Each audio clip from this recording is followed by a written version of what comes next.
Good day, beautiful people, and welcome to my Freedom Channel. My name is Axel Duncoyne, and I'm running for the Australian Federation Party in Ryan for the federal elections 2022.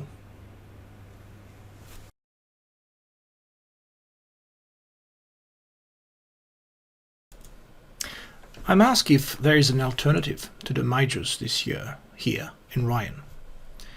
And my response is unequivocally yes. The Australian Federation Party is the only real alternative if you at the same time care about our environment, care about our human rights and the rights of anyone coming to our land, and care about our quickly rising living costs, exacerbated by unemployment and also underemployment. We already know that all the right-wing policies aim at enriching those who are already comfortable. So if you are suffering financially, forget them. We also see that left-wing parties are unrealistic and downward dangerous for the little income earners, and their policies will increase our living costs to dangerous levels where most of us will struggle just to keep a roof over our heads and some basic food on the table. These parties will feed inflation and therefore increase our living costs every day.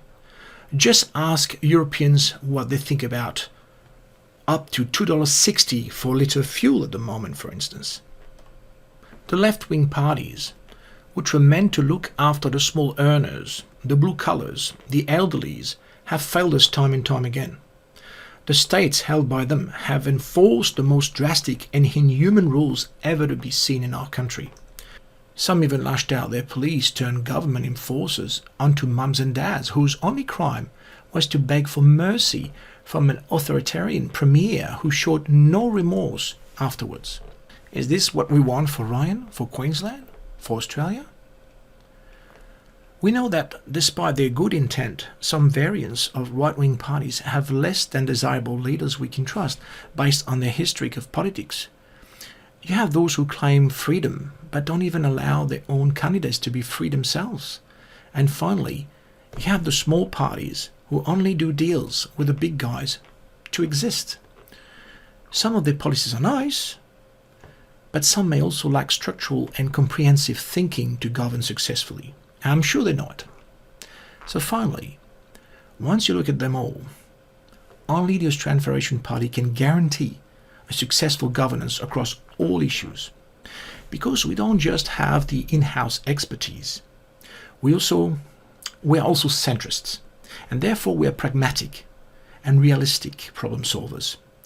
We know that our current energy issues cannot be solved by a single approach, but on the contrary, with an open-minded future-proof approach.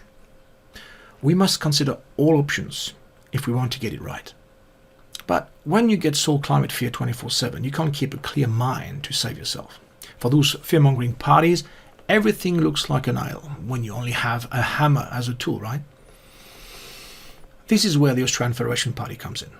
We aren't bigot, and we won't turn down a sensible approach to people's joblessness, cost of living, immigration, refugee status, environment, climate weather problems, education, health services and cost, housing crisis, transportation rules, etc. We will consult you all with the solutions we offer. Why? Well, because not all solutions will suit every part of our huge country. Just like we must adapt to our environment, we must customize our policies and regulations to the context they are aimed for. We simply cannot have a one-size-fits-all, not like the majors have enforced year after year, to put us now in a situation where our vulnerable citizens aren't looked after, our workers have lost jobs and income, our people feel threatened by their own government and its police. So we need change. The Australian Federation Party is a light at the end of that tunnel. We already have pledged to keep you all in the loop about decisions that will affect your lives and your family's future. And we won't vote on anything without your assent. How will we do this? Well, simply by actually giving you back a voice in all questions being debated in Parliament. When? Every month. Whether it be face-to-face or online, you will always have a say. You will also be able to ask any question, free from being bullied or censored because it could displease some rich oligarch somewhere.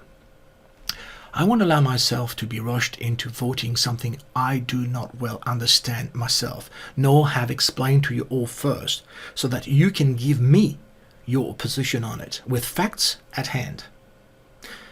Medias have been lying to us for decades. It's their job, they say, to tell us what we must hear, not necessarily what is true. Some even claim that they are there for mere entertainment value only, and not to be taken literally. What to think then if they all of a sudden talk about serious issues like pandemic, war, climate? We need to be re-informed and not let them disinform us every day. Generally, when they claim something, please put on your critical thinking hat and ask for proofs. This is where they generally fall short. They will struggle at first, then they will call you names, and that will be it. Several famous researchers like Edward Bernays and Noam Chomsky have extensively written about the manufacture of consent that we are all being subjected to by the fake news media, as an ex-US president calls them effectively. They spare no expense in turning the most horrible story into an acceptable, even desirable one, or vice versa. Do not let them tell you what is good for you. Make your own choice after you did your own research. Being a free citizen in a democratic country is about doing just that.